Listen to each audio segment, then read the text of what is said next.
My first year of college, I had gotten close with a group of friends who were into urban exploring. I had never done it before, but most of my friends enjoyed exploring old, abandoned buildings, and as long as it wasn't a place which seemed super dangerous, I would go. There was a perfect opportunity right on our campus for us to explore. An abandoned, run-down theater building that had been there for many years was finally getting demolished in a few months. My friends decided that they wanted to check it out before it was gone. The 5 of us who were going to explore that night left at midnight for the theater. We found some small back doors, and after a couple hard pushes on the door, it burst open and we had our way inside the theater. I have no idea what year this theater was built or when it was abandoned, but it was in pretty bad shape. There was a ton of junk everywhere. The audience area was filled with old theater props and other storage items, which is what most of us spent our time exploring. One of our friends, I'll call him Jake, had wandered over to the storage area. The stage had multiple gaping holes in it, and we warned Jake to be careful up there. Suddenly, we heard a loud cracking coming from the stage. We looked over to see that a large portion of the stage had caved in and fallen, taking Jake down with it. Racing over towards the edge of the stage, we were all relieved to see Jake standing up, brushing dust off himself, as he appeared uninjured. He had fallen about 10 feet, down into a hallway below the stage that had doors leading to multiple dressing rooms and storage rooms. Before we could even ask Jake if he was okay, we heard a loud banging echoing throughout the whole lower level of the theater, shaking the walls. We watched as a figure sprinted out into the hallway and out a door into the night outside the theater. I was freaked out and ready to call it a night, but the others wanted to explore the dressing rooms down the hallway. I followed the group and we checked room after room. Eventually, we opened a door leading into a room, and Jake was the first person to peek his head inside, and he turned around gagging. Shining our flashlights through the door of the room, it revealed a makeshift bedroom setup with a rickety old wooden bed and some chairs and other random items in the room. On the ground, there were remains of dead animals that could be seen, mostly squirrels and rabbits. The smell flowing from the room into the hallway was horrid, and we quickly closed the door and we finally all agreed on heading back home for the night. We left through the back door, the same way we had seen the figure run earlier, and could see their footsteps in the snow retreating away from the theater. I'm sure they were hiding out there somewhere waiting for us to leave the theater. The old theater got demolished a couple of months later. I wonder to this day if that critter-eating dweller had moved on to somewhere else nearby or on the college campus.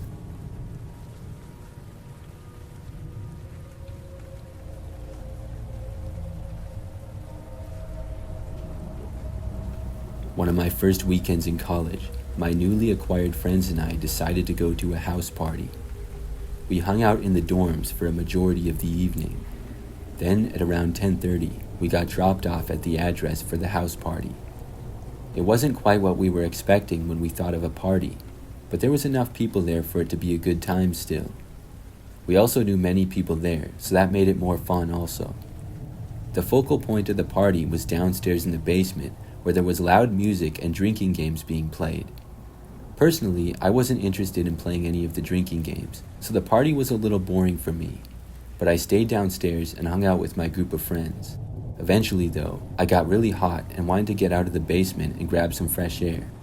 My plan was to go outside the house for a bit into the cool night, but on my way out, I walked through the upstairs living room area where there was a couple people hanging out on the couches talking. I recognized a girl on the couch in the living room. She sat near me in one of my classes. I decided to go talk to her and say hi. It ended up being a great conversation, and I sat down on the couch with her and we talked for a while about school and other random stuff. It was a refreshing break from the noise and action of the party going on downstairs in the basement. We had been talking for quite a while now, when it came to my attention that a guy sitting on the other couch across the room was staring at me. He wasn't talking to anyone, and there was nobody really by him. He was just sitting and staring. I sneaked glances at this guy during my conversation, and every single time he was locked in on me.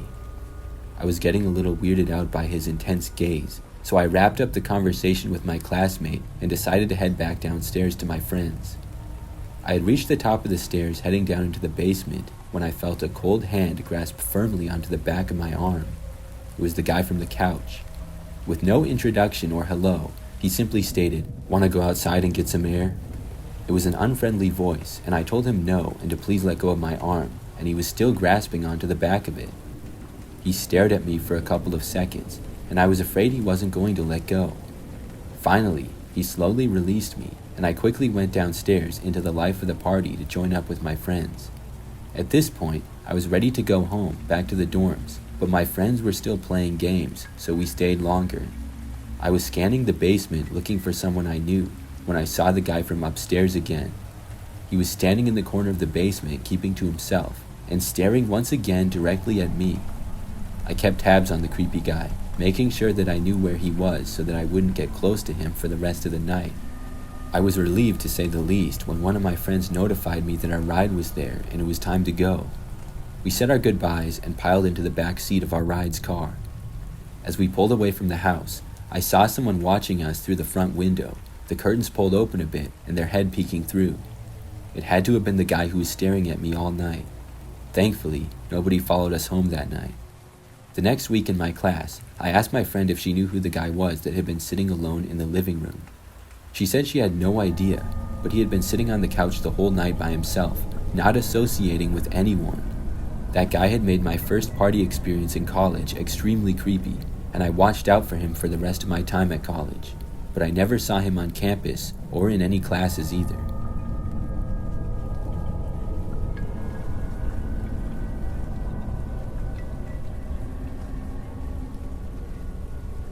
In college, I was living in an old dormitory. It was one of those buildings that had been around for ages, full of creaky floors and strange noises. I shared a room with a guy named Dave. We were both normal students just trying to get by. One night, about 2 weeks into the semester, I was working late on a paper. Dave had gone to bed early and the room was quiet. The only sound was the soft hum of the old radiator. Around midnight, I heard a faint tapping noise coming from the window. It was a little odd because the window was old and didn't close properly, but the tapping was rhythmic and consistent. I tried to ignore it, thinking it was just the wind or something, but it kept going. Tap, tap, tap. It was starting to get on my nerves, so I went over to the window to check it out. I pulled back the curtain and looked out into the dark courtyard below. There was nothing there. The tapping had stopped as soon as I looked outside. I shrugged it off and went back to my desk. After about 10 minutes, the tapping started again. This time, it seemed to be coming from inside the room. I glanced around, but saw nothing unusual, and Dave was still asleep, snoring lightly. The tapping continued sporadically for the next hour or so, starting and stopping without any clear pattern. I tried to focus on my paper, but the noise was making it hard to concentrate. Finally, I decided to just go to bed and deal with it in the morning.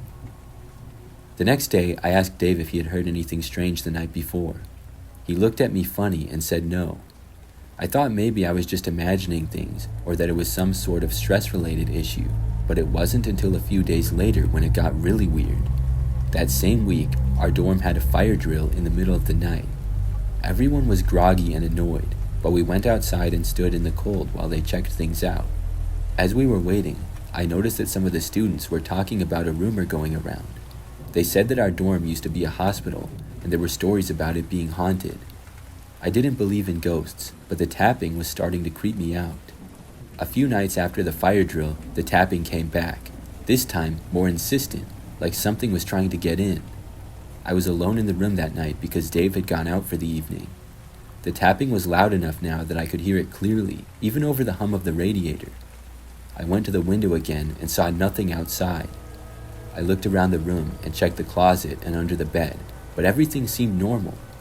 I tried to ignore it, but the tapping wouldn't stop. It was getting harder to concentrate on anything else, so I decided to call Dave to see if he could come back early. He answered and said that he was on his way. While I waited, the tapping grew louder and more frantic. It sounded like it was coming from the walls or maybe the ceiling, and I was really starting to get scared. When Dave got back, he said he didn't hear anything unusual. We stayed up for a while, talking and trying to distract ourselves. The tapping eventually stopped, and we went to bed. The next day, I found out that Dave had heard the same thing, but he didn't tell me because he thought it would freak me out more. That night, we both heard the tapping again, but this time it was different. It was more like scratching, and it was coming from multiple directions. We couldn't figure out where it was coming from. It seemed to come from the walls, the floor, and the ceiling all at once. We were both too scared to sleep, so we stayed up talking about it and trying to find a logical explanation. After a few more nights of the same unsettling noises, we decided to get some help. We talked to the dorm resident advisor, but she just brushed it off as old building noises. We tried to explain that it wasn't just the usual creaks and groans. She promised to send someone to check, but nothing ever changed. The tapping continued for the rest of the semester, though it seemed to get quieter after a while. It was as if whatever was making the noise had gotten tired or bored. We never found out what caused it, although some of the other students mentioned hearing similar things, but no one really talked about it much. When the semester ended, Dave and I moved out of the dorm and into an apartment off campus. The tapping stopped completely. We both agreed that whatever was happening was tied to that old building. Even now, when I think back on it, I still get a chill. I don't know if it was something supernatural or just the result of an old, creaky building, but the fact that nobody could explain it and it stopped as soon as we left still makes me uneasy. I often wonder if the next person who moved into that dorm heard the same thing. Maybe they did, maybe they didn't. It's one of those mysteries that will probably never be solved, but I'll always remember those nights and the strange noises that kept me awake.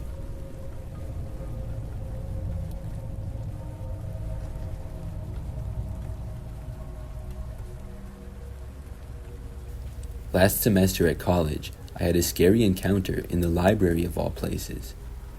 It was towards the end of the semester, only about 2 weeks left of school before finals week, and I was getting hit hard with assignments and tests that I needed to study for.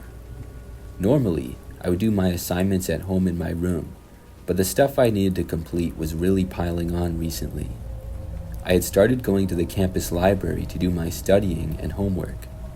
I had gone a couple of times now, and gotten into a groove of going a few nights every week and staying for most of the night. It was actually quite nice the way the library was set up. The first floor looked like your classic library with tons of bookshelves and books. However, the second floor was just a maze of hallways with a bunch of side rooms that students could rent out and study in. All the rooms would be locked, but all I had to do was show my student ID at the front desk, and I'd receive a key and get a study room all to myself. On this particular Wednesday night, I got myself a room key and went upstairs to find my room number.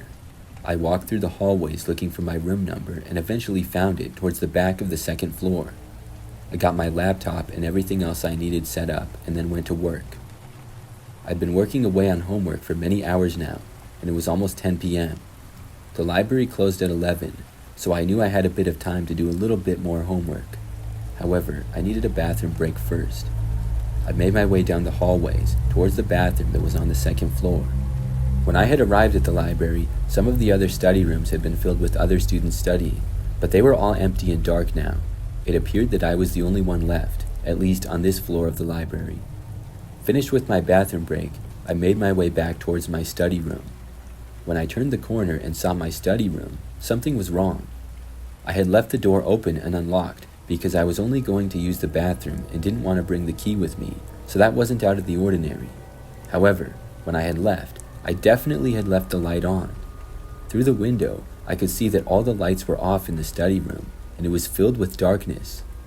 I stood outside the door to my study room, wondering what to do next.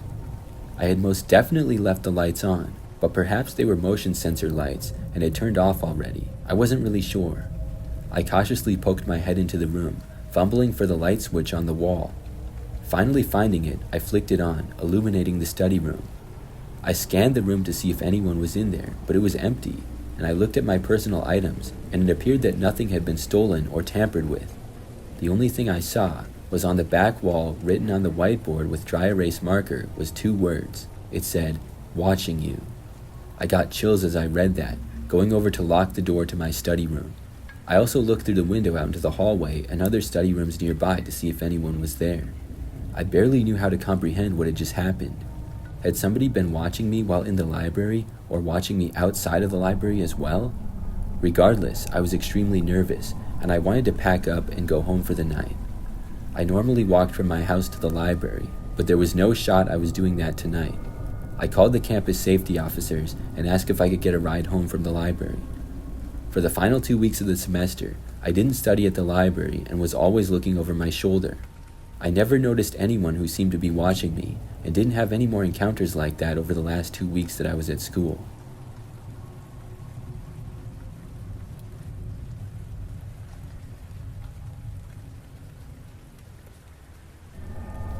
I never thought much of getting randomly paired with a college roommate. I figured we'd be friendly, share some laughs, and maybe argue over something small, but nothing out of the ordinary. But when I moved into the dorm, I was paired with a girl named Emily, and from the start, things felt off. Emily was quiet, not in a shy way, but in a way that made you wonder if she had something to hide. She didn't go out much, and when she did, she'd be back in no time. She kept to herself and barely spoke to me. I tried to be friendly, but she only gave short, one-word answers. Over time, I started to avoid her as much as possible. I felt bad about it, but it was just easier that way. One evening, I was studying in our room when Emily came in looking more upset than usual. She threw her bag on the bed and sat down heavily. I tried to ignore her, but she was pacing back and forth. "You okay?" I asked, though I didn't really expect an answer. "Yeah, just a lot on my mind," she said. Then she fell silent again.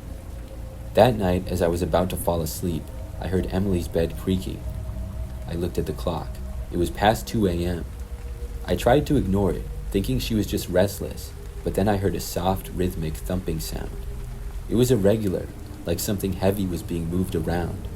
Curiosity got the better of me. I got up and peeked out of my bed. Emily's bed was moving slightly with each thump, and I saw her silhouette through the thin partition that separated our beds.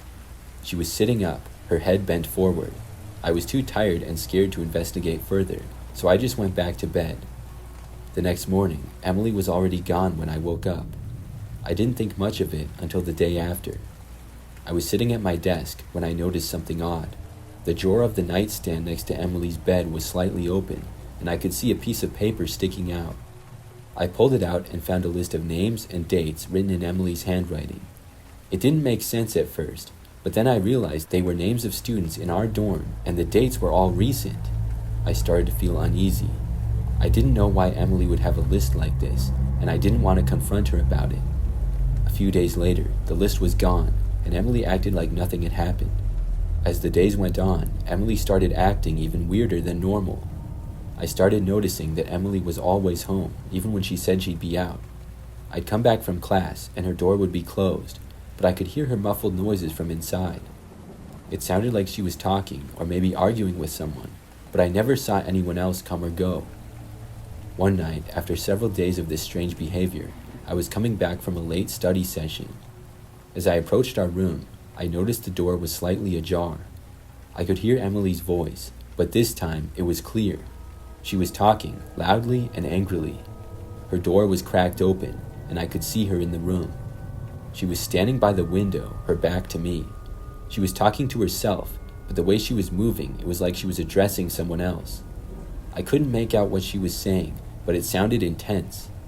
I didn't want to intrude too much, so I quietly closed the door and went into the common area. The next morning, Emily was gone again. I took the opportunity to look around her side of the room. I felt a little guilty about snooping, but she was acting so weird lately that I wanted to see if I could get a clue as to what was going on. I didn't find much, just a few personal items and the empty drawer where the list had been. But there was something else. Underneath her bed, I found a small old-fashioned key. It didn't look like it belonged to any of the dorm rooms. I put it back where I found it and decided to stay away from her side of the room. Days went by, and Emily's behavior grew even more erratic. One evening, as I was studying late, I saw her from the corner of my eye, walking around the dorm with that strange, intense look on her face.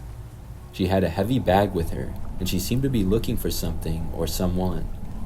I tried to avoid her, but she noticed me and gave me a cold stare before quickly disappearing down the hallway. Things reached a tipping point one night. I was awoken by a loud banging sound coming from Emily's side of the room. I hesitated, but decided to check it out. When I opened the door, the room was dark, and Emily was nowhere to be seen. Her bed was a mess, and the room looked like it had been ransacked. I went to the common area and saw Emily sitting alone, her head in her hands. She looked up when I approached and had tears in her eyes. "Are you all right?" I asked, trying to be supportive despite my own fear. She nodded but didn't say anything, so I decided not to press further. The next day, Emily was gone. Her things were packed up, and a note was left on her desk saying she was leaving for personal reasons and wouldn't be coming back. I never saw Emily again, and I later found out that she had transferred out of the college. I still don't know what was going on with her, but the whole experience left me shaken. I learned to be more careful about who I lived with and trust my instincts. Sometimes I wonder if I will ever know the real story behind Emily's strange behavior and that unsettling list of names. Everything about the girl just seemed very strange and mysterious.